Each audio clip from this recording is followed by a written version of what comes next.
Welcome to Peninsula Seniors Out and About. We're at the Western Museum of Flight in Torrance. Let's go see what Cindy has for us today.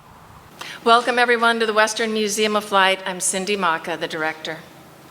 There are very few people in this country who have been declared qualified to climb into their cockpits and launch out to go 1v1 against the best that America's enemies can launch against us. It takes an extraordinary individual operating an extraordinary piece of equipment to face and defeat such a threat. We are fortunate today to have someone who is qualified to go 1v1 against America's most dangerous enemies, and he is here today to tell us about the extraordinary piece of equipment he was authorized to use to prevail in that conflict. Ladies and gentlemen, Mike Rabens.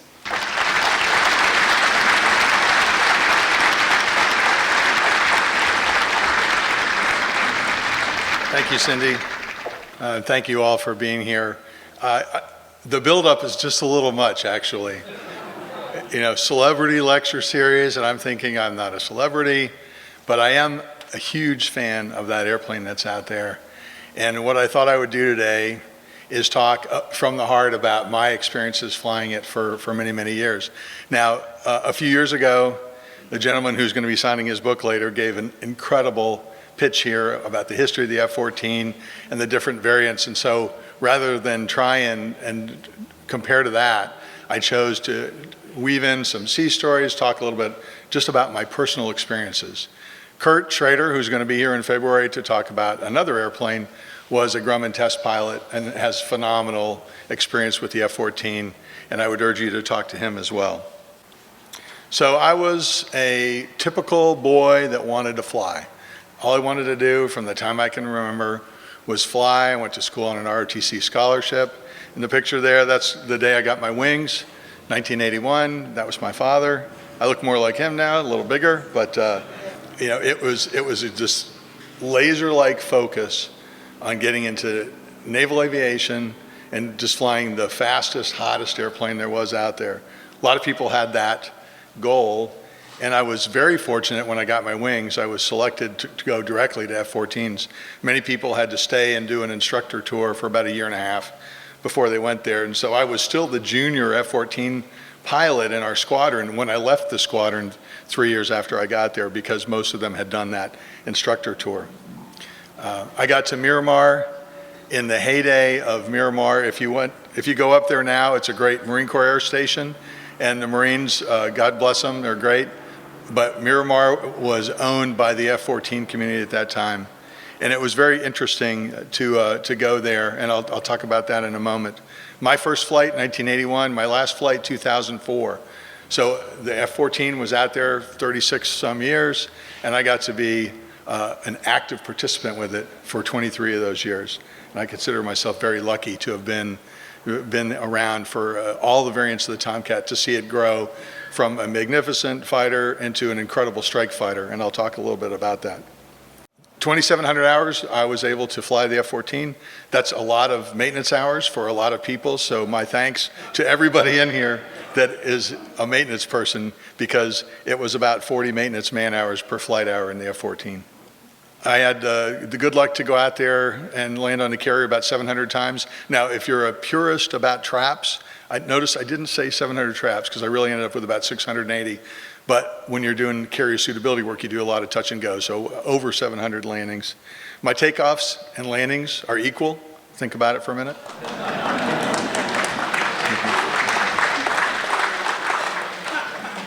You don't want more takeoffs than landings.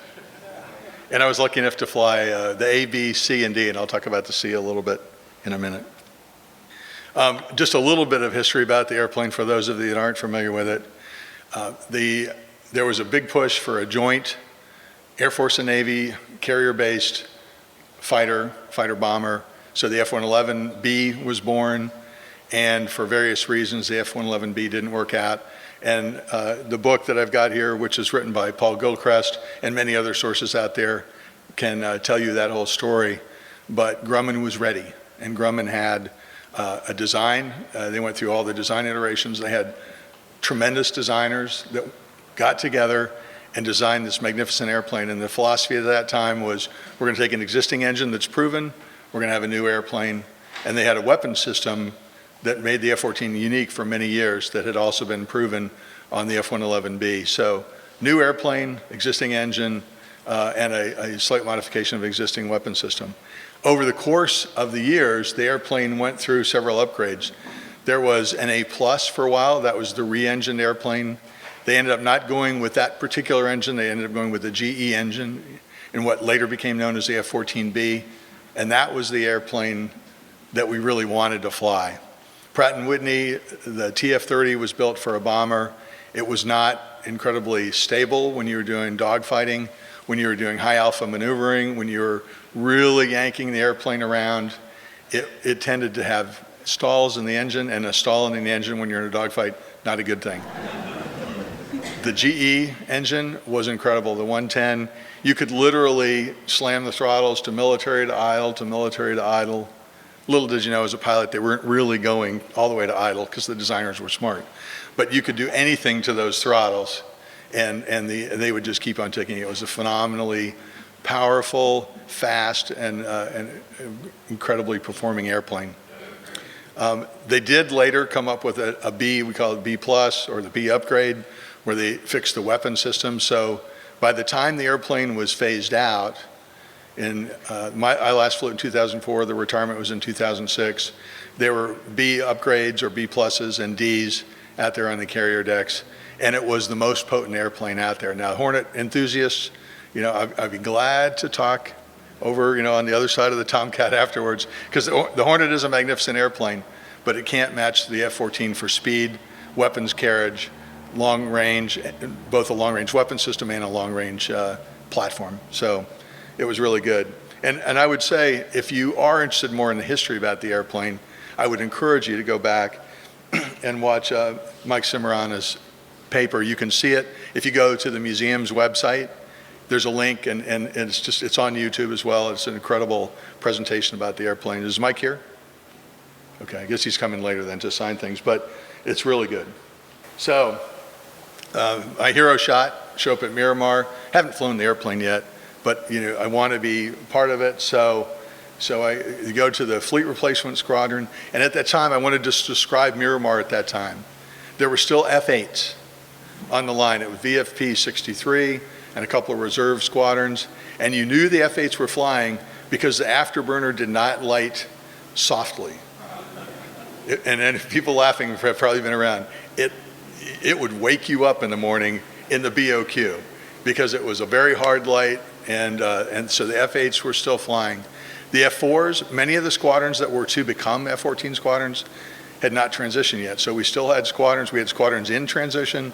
We had squadrons that were going to go on to fly F-4s for another handful of years. And then we had the squadrons that had already transitioned to the mighty Tomcat. As a new pilot, you had to go back through instrument training. I guess they thought the training command didn't do it quite right.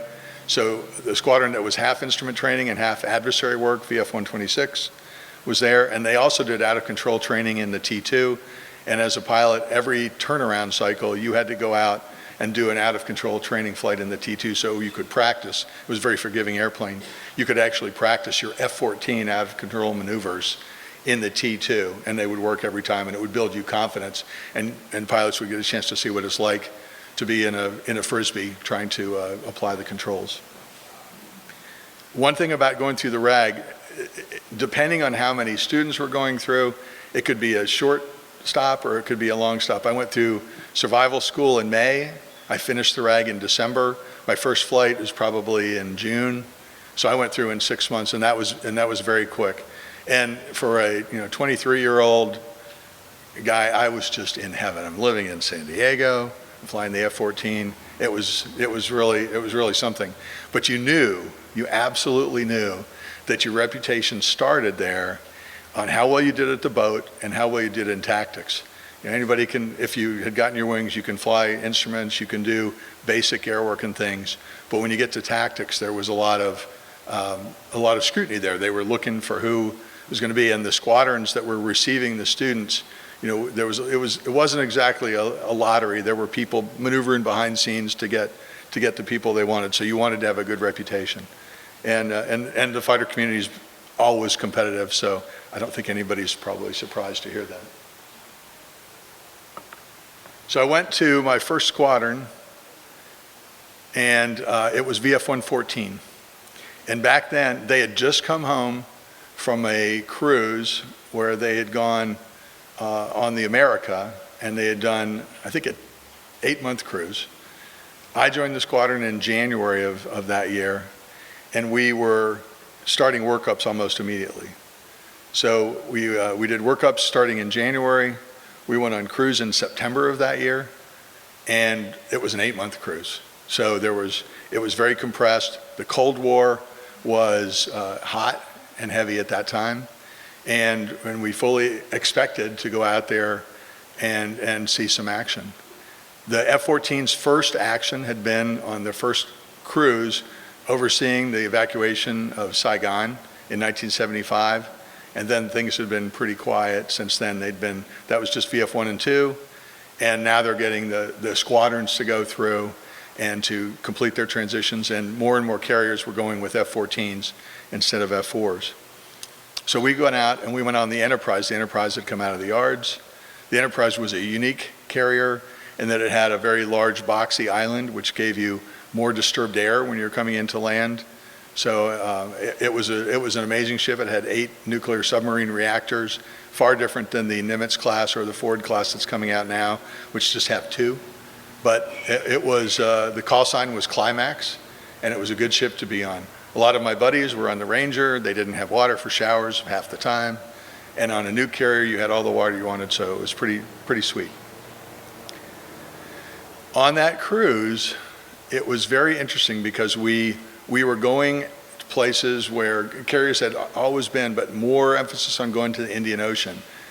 Typically, I would say after Vietnam and up until the early 80s, the carriers would go to Hong Kong, the Philippine area. They'd go stay in that Western Pacific, but not all the way into the Indian Ocean. But we did get to go into the Indian Ocean, and we saw quite a bit of Soviet activity on our way in, on our way out, and in somewhat in there. And it was interesting to compare notes to people that have gone, come since, in the sense that for a time after the Berlin Wall fell, people would go an entire 6-month deployment and never once see a Russian airplane.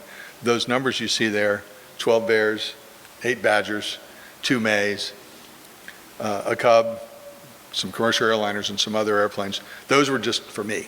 That was just me on that one cruise. And those Bears and those Badgers often had anti-ship missiles hung on them, and they were doing runs against the carrier. They were doing practice runs. It was free training. You're in international airspace. And so our job was to join on them. And you got to, the pilots of these airplanes would be different. Sometimes you would see them in the tail of the Bear, there was a gun, and you would see them lock on you and point at you. Well, the F-14 radar was very powerful. So if we wanted them to break lock, we would simply fall in behind them and illuminate them with one of the higher power modes, and pretty soon you'd see the barrels. They wanted to have children, and so there was a little bit of mutual respect, but you never could trust them. Many times we would try and be, if they were rigging a ship, which was doing a photo pass by a ship, we would always try and be in between them and the ship so that their photo had us in it. It was a way of saying, hey, we were there with you. They couldn't report to their bosses that they ran target runs on the ships unencumbered. But some of the pilots would actually turn into you at low altitude, hoping that you would stay in formation with them and hit the water. So you could never completely trust them. Others would wave and seem somewhat friendly, probably the reserve pilots versus the active pilots. But the experience was really amazing for someone who had never traveled around the world, never lived on a carrier. All those things were all new the very first time, 8 months long. The tactical scenarios we went through were good training. We trained in many of the foreign countries with many of the foreign air forces, and all in all, it was really quite a fabulous experience. You can see in the pictures there, the top picture is in fact me on a Badger. just the middle picture is meant to show you what your office view was if you were lucky enough to be an F-14 pilot. And you can see the incredible visibility that the plane enjoyed. As you walk around the museum and look at the airplanes, the F-14 had a cavernous, huge cockpit compared to most airplanes. And the way you sat in it, both the Rio and the pilot sat up high, and you had this really, really nice field of view and field of regard. They do pack the airplanes pretty tight on the carrier, and you can see that in the lower picture, where they were, the landing area is clear. They're actually landing airplanes, and you can see they've got the airplanes stacked, I tell you there. That was a little bit atypical. They were probably landing the COD that day to bring the mail on board, which was always a nice thing. During that time, you go through the Fleet Replacement Squadron, and you get the syllabus, you get the training, but then you go out there, and the senior pilots in the squadron are trying to hone your skills. And so for the whole cruise, you're trying to use whatever gas you can on every single sortie to save a little bit for the end so that you can do some dogfighting. And you want those skills to be good, because every turnaround in between my first cruise and second cruise, and that's how it was for everybody, they would send at least one crew, or maybe two, to Top Gun. And everyone wanted to go because it was an incredible, graduate level course in air-to-air combat. And back then, the F-14 just did air-to-air combat, and it's a very complex, dynamic, four-dimensional, if you include time, thing. And so you wanted as much practice as you could. You can lose the skills quickly, they atrophy, and so you did that. I was very fortunate, and in the summer, we got back from cruise in April of '83, and after a couple months of everyone just kind of relaxing after an 8-month cruise, Glenn Mickle, my Rio, and I were selected, and we went to Top Gun. And the movie is a little bit of a misnomer. Kelly McGillis really doesn't teach there, if you remember the movie. There was a gal named Christine Fox who was truly a 50-pound brain. She was a Deputy Assistant Secretary of Defense here recently as in an acting role on her way out, so that tells you she was very smart. And it was not just brawn. It wasn't just who could pull more G's, not just who could, who had better eyes, who could see the bogeys. And you're fighting against F-5s, such as the one across the way there, that at 5 miles nose on are very difficult to see. It was about thinking. It was about energy management. It was about managing your weapon system. And that's where the F-14 excelled against everybody else. The F-4s were good, but the F-4 radar could not see anywhere near as far as the F-14 radar. The F-4 radar could only lock on one target at a time, and the F-14 had track while scan. It could track up to 24 targets at a time. And with the Phoenix weapon system, of course, you're not launching any missiles in training going through Top Gun, but you could launch 6 missiles, and you can attack 6 different hostile targets at the same time. It is, however, a big airplane. And what you found out going through Top Gun is that if you went into a turn, a nice hard turn, every bogey out there saw you. You might not see them because they were flying A4s and F5s, but they saw you. So you had to be really, really disciplined in keeping your speed up, doing check turns so you could check your 6. You had to have a Rio who had a neck that would do, circles. And if he was going into the intercept, he's looking at his radar. Once you get to the merge, he's supposed to be looking aft and telling you who's trying to get you, because if you're turning against somebody, A, everybody sees you, and B, somebody else is trying to get you.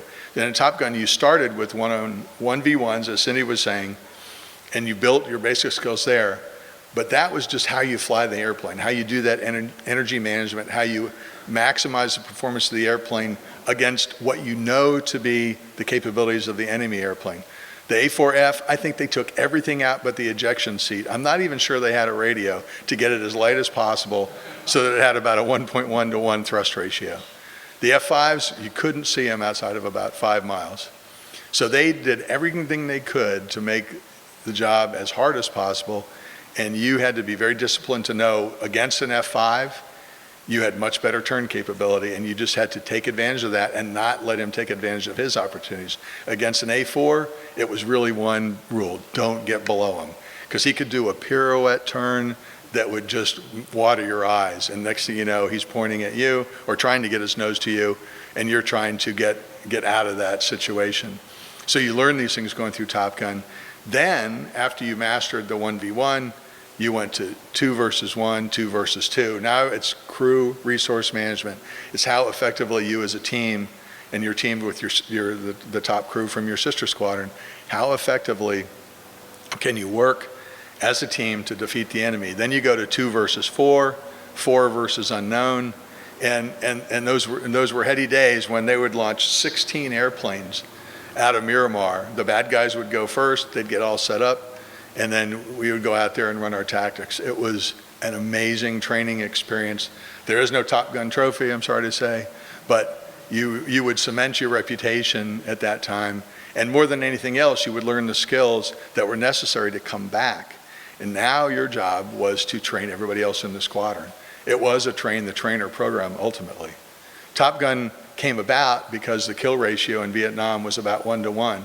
And when you're looking at Phantoms that cost, back then it was probably $12 million or something, which doesn't sound like much now, but in the late 60s is a lot of money. And you're going up against MiGs, MiG-21s, MiG-17s that cost a fraction of that, plus the American lives, goes without saying. This is not good. After they instituted Navy Fighter Weapons School, also known as Top Gun, the kill ratio went up to 7-to-1 in our favor, in the good guys' favor. And what they tried to do then was keep that going, keep it going. Didn't know who the next adversary was going to be, but you can be certain there always will be one. So I was very, very fortunate to be able to go through that. The picture on the right is from my first squadron, still in the first squadron, and that's a Bear, which is typically a surveillance or a patrol airplane, but can carry those anti-ship missiles. The F-5s were painted up to look like the bad guys. You did see those in the movie Top Gun if you saw the movie. And after I went back to the squadron, then I was in the situation where now I'm supposed to be training the new pilots coming in. Now I'm the old crusty guy that's been through one whole cruise, and we've got new people coming in from the RAG. But it was fun. It was a lot of fun to go out there now as a section lead and get to try and pass these skills on to somebody else. It was very satisfying. It didn't take long before we were on our next cruise. And on our next cruise, we really focused on this concept of fleet air defense. They had looked at again, the Cold War was pretty hot at this point in that we're seeing a lot of Soviet activity. Of course, we're operating 200 miles off their coast, so it's political at its core, but we're doing this and we're trying to figure out how can we catch the people that are trying to sink the carrier well before they get to the carrier. So we started this concept called vector logic, which I won't bore you with all the details, but essentially if you had a good weapon system, they would tank you, they would send a tanker out to you, and they would keep you on station. Most of the stations were 200 miles from the carrier, and so if somebody was coming, if you could see them, let's just say hypothetically, over 100 miles from you, and you could dash out there at high subsonic or low supersonic speeds, you could get them well before they were in launch range to get to the carrier. So we did these elaborate exercises where suddenly as an F-14 guy, we're doing 6-hour sorties. We're doing 6.5, 7-hour sorties, because if you had an up weapon system, they wanted to keep you out there. And it was very interesting, command and control, and it was not dogfighting. So everybody did try and save that little bit of gas to have a little fun coming back home. I also was an LSO on my first tour, and I kept a diary. I'm not a big diary person, but I did, only did it when I was on cruise, but I'll just read this one thing, because being an LSO was interesting too. So I'm just going to read it verbatim. There's no bad words in it, I don't think. 9 July, LSO duty. At about 2200 on night approach, 202, which was our sister squadron's jet. It was VF-213 Black Line.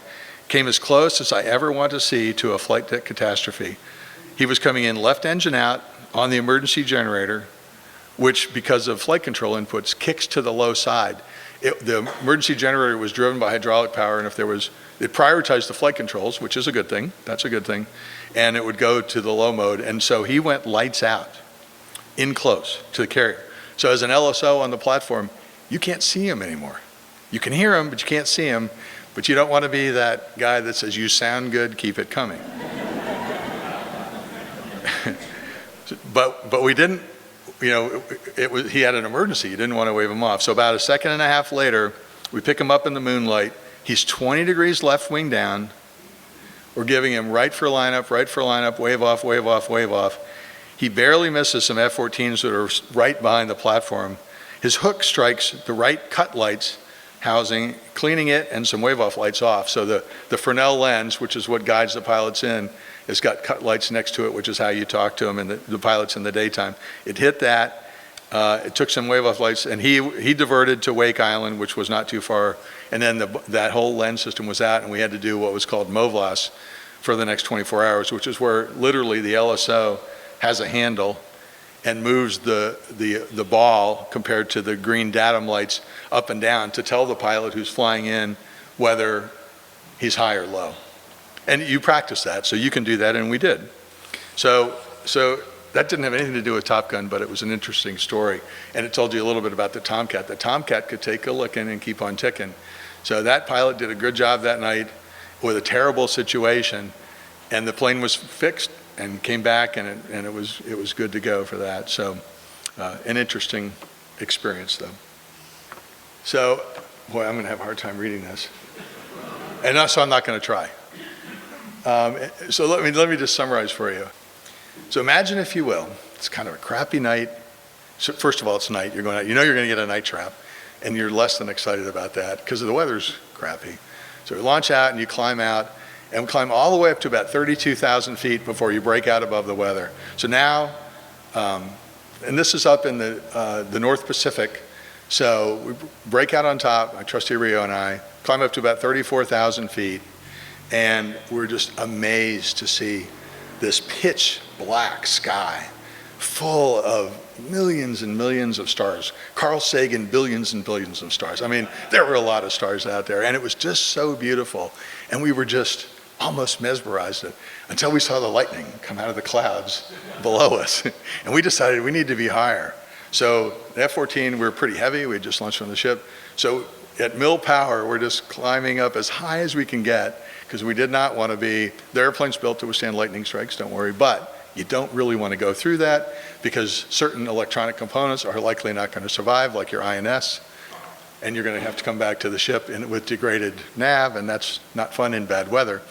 But that night has stuck with me all these years because it was just one of those moments where it was enthralling, it was mesmerizing.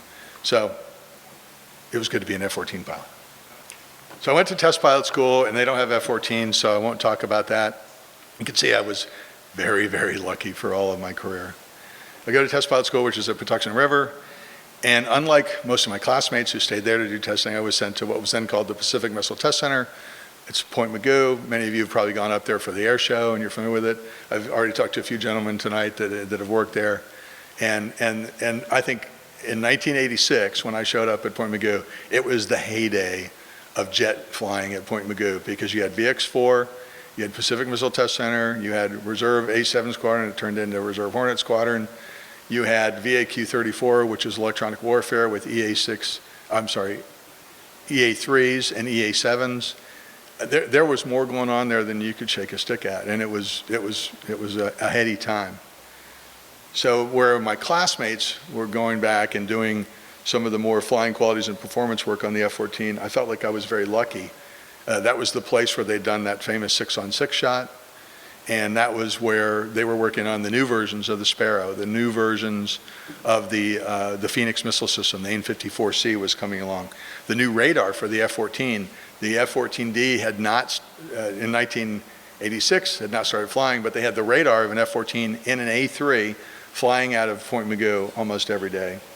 I was fortunate enough to shoot, let's see, while I was there, I did F-18 flying too. So I shot about 8 AMRAAMs, 4 Phoenix, a couple of Sparrows, never shot a Sidewinder, got to work on multi-mode gun sight, and got to do some other interesting things that they do at Point Mugu, supporting other weapon system tests. And it was all in all just an incredible experience. I became very, very impressed. Up to then, my Navy career had involved maybe talking to a Grumman tech rep once a month. Everything at Miramar, except for the contractors that ran the simulator, was active duty, active duty, active duty. Go to Point Mugu, and now you get introduced to this cadre of amazing Grumman, Hughes, and civil service people that make everything work for you. And it was really neat to see. One of the fun things I got to do when I was there, I was the AMRAAM project officer, which was mostly an F-18 task at the time, but we actually were putting the AMRAAM on the F-14. And the AMRAAM had the potential to be quite a force multiplier. The Phoenix missile system weighed 1,000 pounds. The weapons rail that it hung on weighed 500 pounds. It was a heavy system. The AMRAAMs weighed in at about 335 pounds each. And people had come up with these neat schemes where you could carry 12 of them in the tunnel of the F-14 in between the two engine nacelles, and you'd have a heck of a lot of firepower. So we were highly motivated to make this work. The picture on the upper right, you can see on the left station there, is actually an AMRAAM test vehicle. We did 4 jettisons. We did 1 launch. I did 2 of the jettisons. One of my compatriots did the launch. And the only problem was that the restraint against roll, it was just something about the airflow, about the F-14, at least on the wing stations, and the way it was restrained. It had a tendency to roll, and in the end, it was going to take a lot more money to redesign that. And the Navy just chose, since the F-14 already had a launch and leave missile, to focus the AMRAAM on the F-18. But it was a neat thing, and that was one of the things that was very cool about Point Mugu. And if you know Tom Riley, I'm sure a few of you do, he retired out of there as a Grumman site lead and did many other things. And there was like one of Grumman's skunk works where they could take an F-14, close their hangar doors, go hang stuff on it and see how it worked. And it was pretty cool. So that was my first test tour, and pretty exciting. So what this is Pete Purvis. He's shooting a Sparrow. Now the test point was at 5,000 feet at 0G, and it was from the aft station in the tunnel. So what I want to point out to you is it's supposed to drop down. So weapon separation testing and missile testing can be quite hazardous. For whatever reason, that missile did not drop down. It actually sliced open the belly of the airplane like a can opener. And you can find the article he wrote about this in a magazine. And the ejection is not on this video, but that is the end result. About 45 seconds after the missile launches, the plane is engulfed in flames. One of the flight control rods burns through. The plane does a 10G pitch up. When that relaxes, because it slows down very quickly when you do that, one of them, either the pilot or Rio, they're not sure who got to the handle first, was able to get them out. So there was some hazard of doing weapon system testing there. You can see that's not the afterburner. They were fine. I'm happy to say they were fine, and it just goes to show that testing can be a hazardous business. Okay, so the way the Navy works, sea duty, shore duty, sea duty, shore duty. So for me, it was back to sea duty. So I go back. Doesn't happen very often, but they actually sent me back to my sister squadron. So for 3 years, I was in VF-114 and VF-213. They were the bad guys, and now I was in VF-213. Well, we're still flying F-14s. Very happy about that, and we had a lot of great people in that squadron. We took the Enterprise around the world, which was very cool. And there was nothing really remarkable from that deployment. We did all the things we did. Straits of Hormuz. Back then, we had reflagged tankers going through to keep the oil flowing out of the Persian Gulf. And so we did combat air patrol over that. But other than occasional Iranian flights that we would be ready to intercept, or we would see them on our radar, but they would stop about 30 miles off the coast, and we would never get too close to them. There wasn't too much that really happened. Come back, then we take the Lincoln, the Enterprise is going back in the yards, take the Lincoln, and we bring it from Virginia Beach to Norfolk all the way around and around South America, and we come back. And then after a few months, Desert Shield is going on, then Desert Storm happens, and we're on a brand new carrier where the air wing's ready, but the ship still has to do all these things to get ready to go. So so after the ceasefire, but there's still a lot going on over there, we leave on deployment. We get over there, and we are on our way by Singapore literally to go into the Gulf. And in a training incident, 2 of our VF-213 planes hit each other, and the top picture is the one that they didn't eject out of. The other one, unfortunately, they ejected. They were both recovered, and they were fine. The crews in this airplane both recovered and refined, but it's a real testament to the Grumman Iron Works, because you can clearly see how much of that wing is gone. They ended up landing in Paya Lebar, which is one of the Air Force bases in Singapore Air Force bases. And it's just amazing to me that they were able to get that airplane back. The picture below, so we do get into the Gulf, and now we're enforcing, we're flying combat air patrol over Kuwait. At that time, we were not going into Iraq. So we're flying combat air patrol over Kuwait. We're doing TARPs. VF-213 was a tactical air reconnaissance pod system squadron.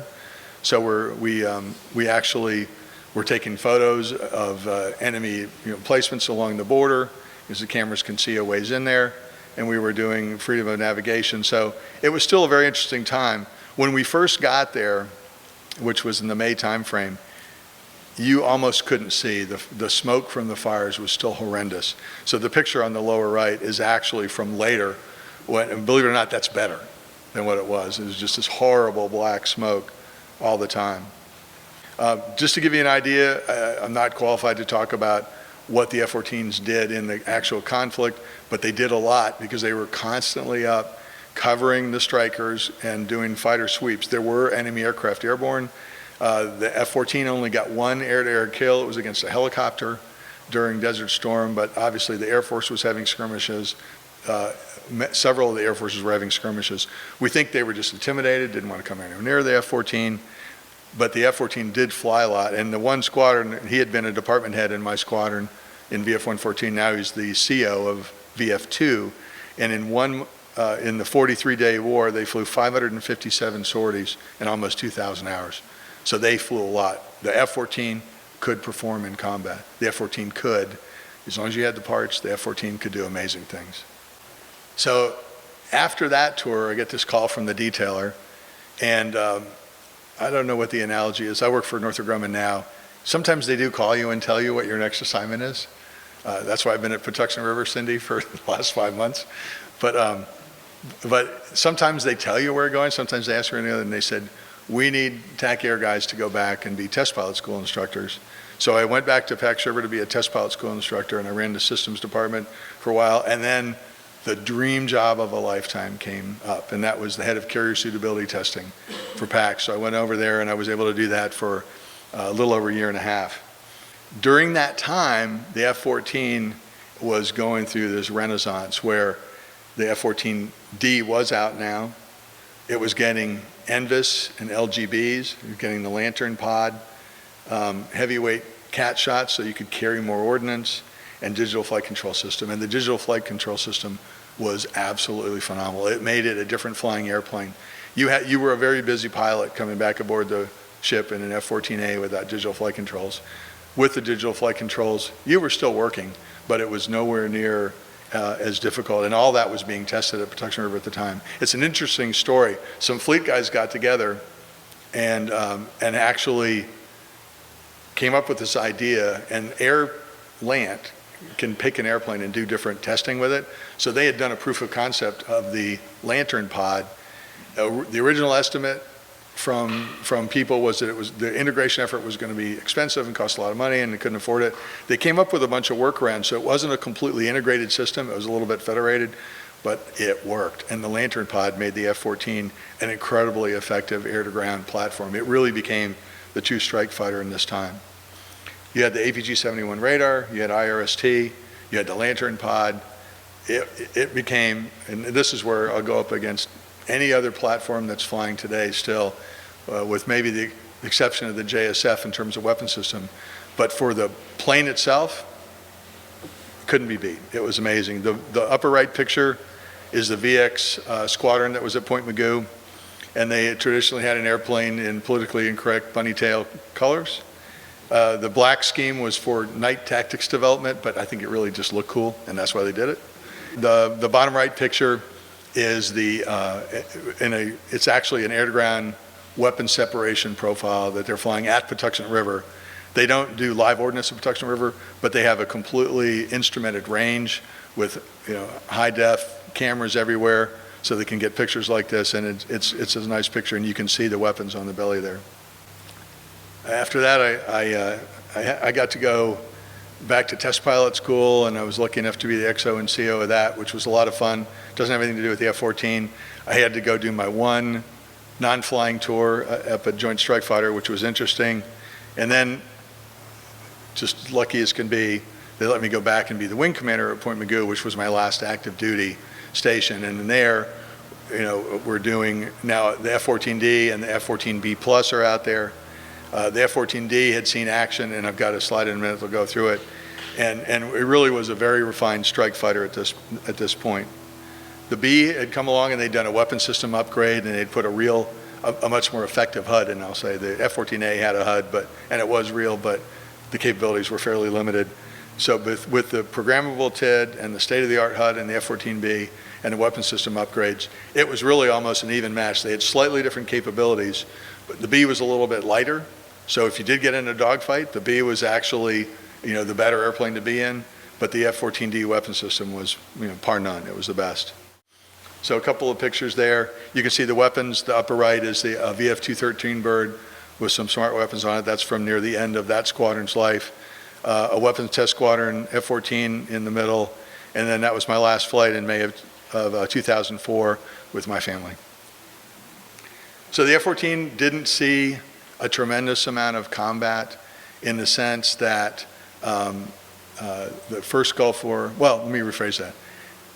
It saw a lot of combat at the end. It didn't see much until the end. So Vietnam was mostly combat air patrol. There were all kinds of escort and Cold War missions. Then the Iran-Iraq skirmish happened, and we're protecting U.S. assets.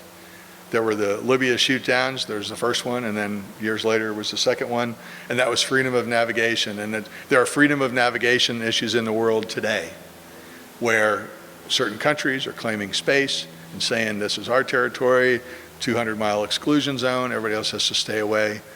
But we send our U.S. Navy in harm's way to actually go out and to show people that we are going to fly in international airspace, we're going to sail in international waters, and we are not going to encroach your 12-mile limit, but we're going to do what we want to do. So it was then, and it's today.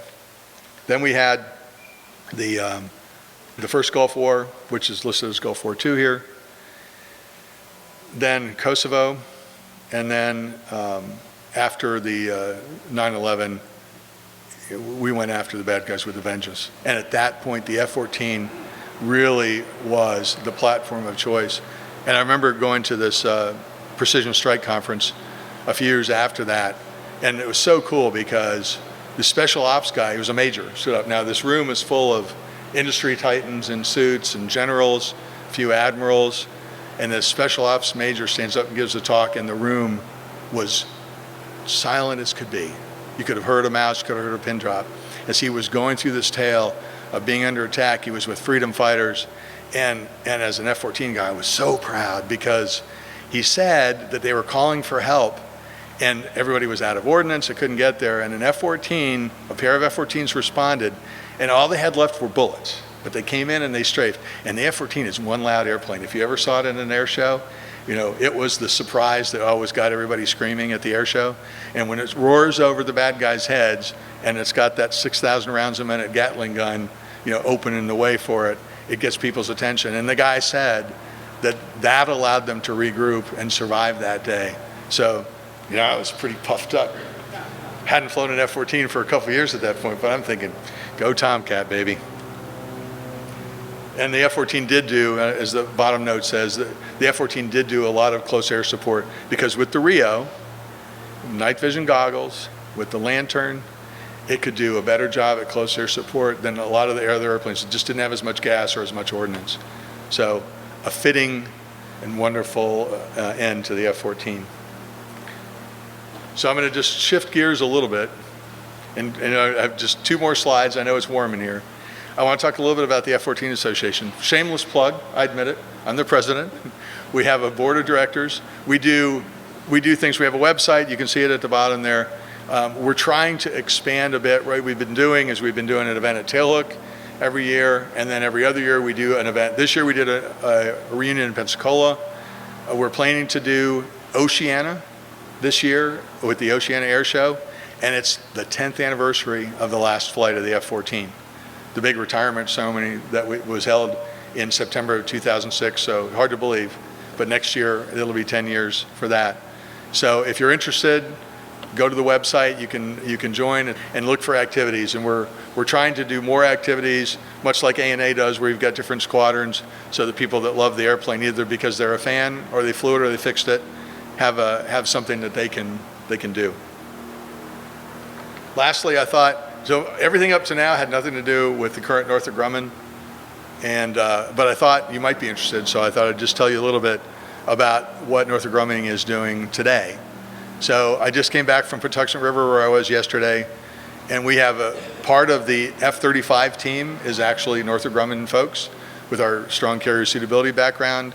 The F-35C team is actually led by a Northrop Grumman guy who used to work with me at carrier suitability. He's an expert at it, and they just had their second set of successful sea trials.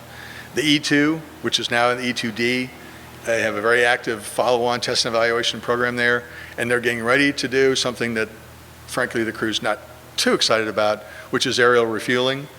You know, they're already in that airplane for 5+ hours, and they don't have Barca loungers in there, so hopefully they'll find a good way to accommodate the human element. We have the X-47, which I was privileged to lead for a while, the X-47, the UCAS. That airplane this year, back in April, did autonomous aerial refueling. The pilot and me cringes a little bit because the damn computer's so good. It's amazing to watch it fly. And I was out on the carrier 3 times before and watched it land on the carrier. And it lands almost exactly in the same spot every time. The only time we saw anything really interesting was when we were working starboard wind, so the burble was now much more pronounced over the flight deck, and you could see it was working a little bit. Up to that, it's making those very fast flight control inputs, and it just made it look easy. Again, the pilot and me cringing a little bit. We also had some fire scout testing going on down at Webster Field, and the Triton, and that's the program. It's the Navy version of the Global Hawk, and they're in test. They've got a phenomenal weapon system, basically radar and sensor system on that airplane that the fleet really wants to get. Up at Point Mugu, the Fire Scout, the C model of the Fire Scout is in operational assessment right now. They finished their main test program. There will be some follow-on testing. Up at Edwards, we've got the B-2 and the Global Hawk teams. The B-2, can't talk much about it except to say they continually upgrade that weapon system to keep it relevant for warfighters. We've got the Global Hawk, new sensors, new systems going on all the time. Up at Mojave, there is some work going on for TX. If you read Aviation Week, there's a prototype being built for the trainer competition for the Air Force. Scaled Composites is part of Northrop Grumman, but they operate under their own rules that Burt Rutan, infused that organization with, and they're a great incubator for new technology and for new ways of doing things. Down at Melbourne, the Joint Stars have stopped flying, but they're working on a bunch of new stuff, and we have some test beds at Melbourne. We're competing for the follow-on Joint Stars and some other programs out of there. And we have a little bit going on at Palmdale, but those are the major test programs right now. So the Northrop Grumman Flight Test Organization is pretty active. We have over 500 people at 12 different locations out and about working. So I probably can't answer too many questions about what's going on in Northrop Grumman, but I did, since the advertisement said I'm the director of flight tests, I did want to at least mention that there are things that are interesting that are going on out there. And with that, I know it's hot, and I would be very happy to take any questions at all. And the question was, in all my flight test experience with Northrop, was I ever involved with the B-2 program? And I have not been actively involved. Since I joined the company, I've been working the other programs, and I work with the people on it, but I haven't directly participated. So I'm not an official source. I'll give you my opinion, but I'm not an official source, so I want to caveat that for anybody in the crowd. The question was, the F-14 still is being flown by Iran. They were our one international customer. They bought 80 airplanes, and they were delivered 79. One we actually flew at Point Mugu because it wasn't delivered because of everything that happened with the hostages, et cetera.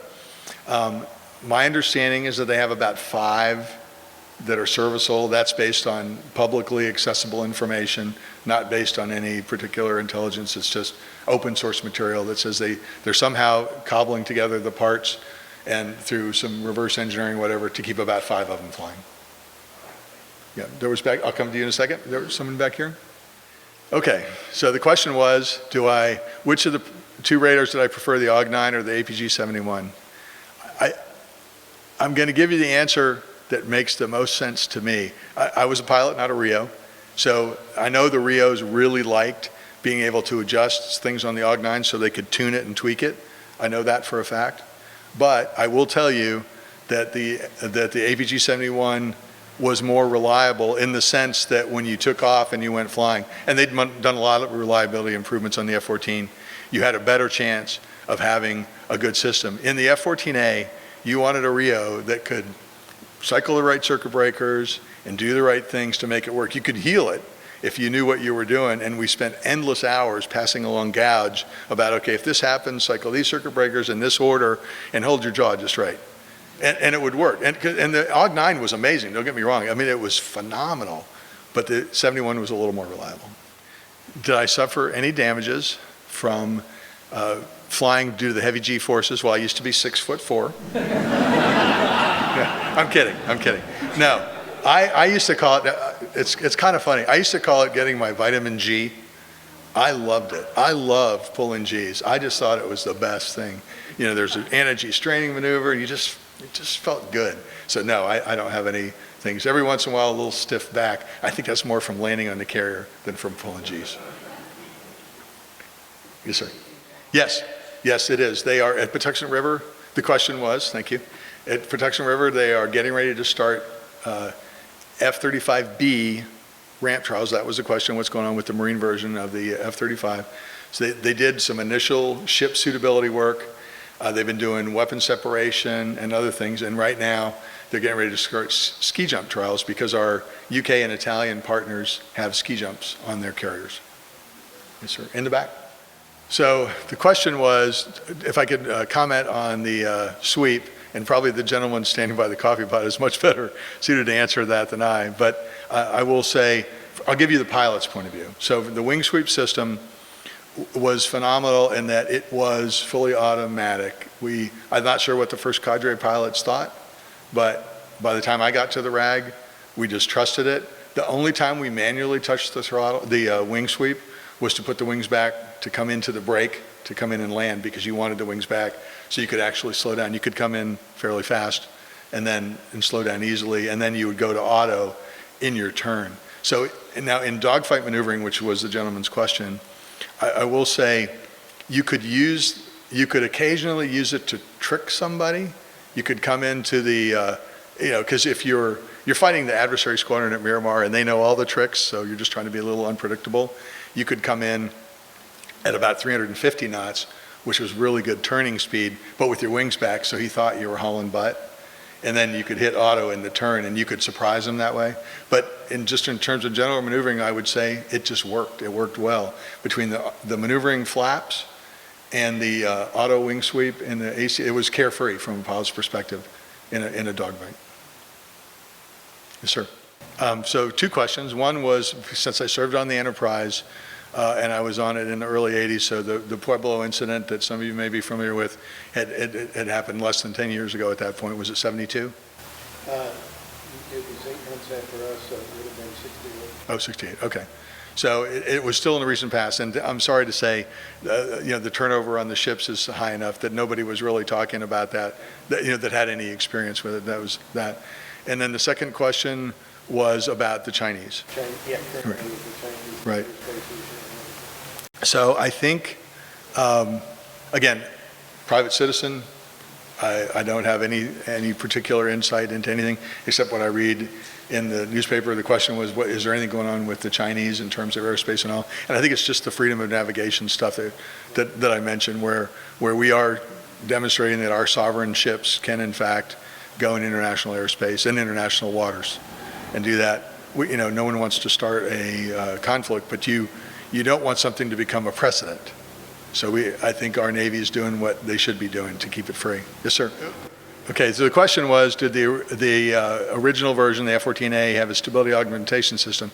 And the answer is yes, it did. And then the second part was, when did it transition to fly-by-wire? So it transitioned to a much better stability augmentation system that was still not fly-by-wire. And what I mean by that is, in the true fly-by-wire these days, there aren't bell cranks and push rods and cables.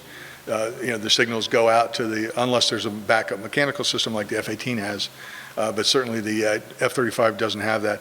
But what they did is they used the advances in computing to put a much more responsive digital flight control system in, and they gave it enough authority with the flight controls to make that airplane much more stable, and in particular in the landing configuration, when you're coming back to land on the ship, it was a much more pleasant airplane to fly. The nose didn't wander. You didn't have the Dutch roll going on. It was more like an airplane should be, where you point it and it goes that way. So, but it was the magic of the computing advances that made that happen. And GEC Marconi worked with NavAir and made that work. It was really good. The question was, are they still deploying maintenance engineers? And these days they call them field service representatives on the ships. And the answer is yes. They do still send technical reps or field service reps out on the carriers, but they typically, they do that more for the newer systems that are coming out to make sure that it's a twofold thing. It's two-way communication. One, he or she may be able to help troubleshoot something, but also the information from the users going back to Naval Air Systems Command or to the prime, whoever that is, also helps them make improvements. I love that question. So the question was, if the government couldn't pay me to fly it, would I fly it anyway? I would pay the government. I would pay the government to fly it. Now, I wouldn't be able to pay very much, but I'd pay the government. Anyway, it's warm in here, so maybe two more questions tops. Yes, sir. No. The question was, were the airplanes retired because of fatigue and corrosion? Quite honestly, the naval aviation leadership, so my answer to that is no, because the F-14s were still serviceable when they were retired. Now, there's a fatigue life issue where planes are only built to fly a certain number of hours, a certain number of carrier landings. So there were airplanes aging out, to be sure. But, and I want to get myself in hot water here. So my opinion, let me just put it that way, my opinion is that naval aviation leadership had to make hard choices about where to invest for the future in a constrained budget environment, and they made the choices they made. So they retired the F-14 when it could have still served for longer, and they chose to invest in the Super Hornet instead of the Tomcat 21, which was what Grumman was proposing at that time. Thank you.